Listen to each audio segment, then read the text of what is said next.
أعوذ بالله من الشيطان الرجيم بسم الله الرحمن الرحيم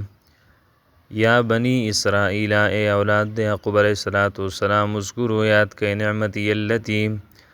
نعمت زما هغه انعمت علیکم چې کړي ما په تاسو باندې او اوفو پوروالیو کې بعهدی پروزونو زما باندې یا په لوز زما باندې اوفی پوره بکم بعهدکم لوز تاسو و ایا فرحبون او خاص زمانه او یریږئ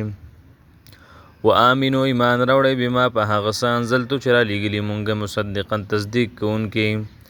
لما د هغه څه معکم چې ستاسو سره دی ولا تکونو مه کېږئ اول کافر به اول انکار کوونکي په دې ولا تشترو ما اخلی بیااتي په آیاتونو زما ثمرا قلیلا دنیا لګا و ایایا فتقون او خاص زمان او یریږئ ولا تلبسوا الحق او مګډوډوئ حق لرا بالباطل د باطل سره وتکتموا الحق او مو پټوئ حق لرا وانتم تعلمون او حال دا دی چې تاسو پوهیږئ واقیموا الصلاة او پابندي د لمونځ کوئ واتوا الزکاة ورکوئ زکات ورکعوا او رکوع کوئ مع الراکعین سره د رکوع کوونکو اتأمرون الناس یا حکم کوئ تاسو خلقو ته بالبر په نیکۍ وتنسون هیر کړي تاسو انفسکم ځانونه خپل وانتم تتلون الكتاب او حال دا چې لولئ تاسو کتاب لرا فلا تعقلون تاسو عقل نه کار نه اخلئ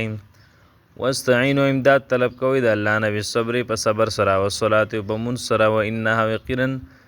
دا کارونه چې دي لکبیرة خامخا ډیر ګران دي الا علی الخاشعین مگر په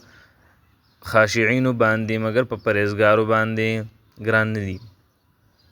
الذين هغه کسان یظنون چې یقین ساتي انهم چې یقینا دوی ملاقات پکې ربهم د خپل رب سره او انهم یقینا دوی الیه راجعون خاص دغه الله ته ورګرځیدونکي دي واخر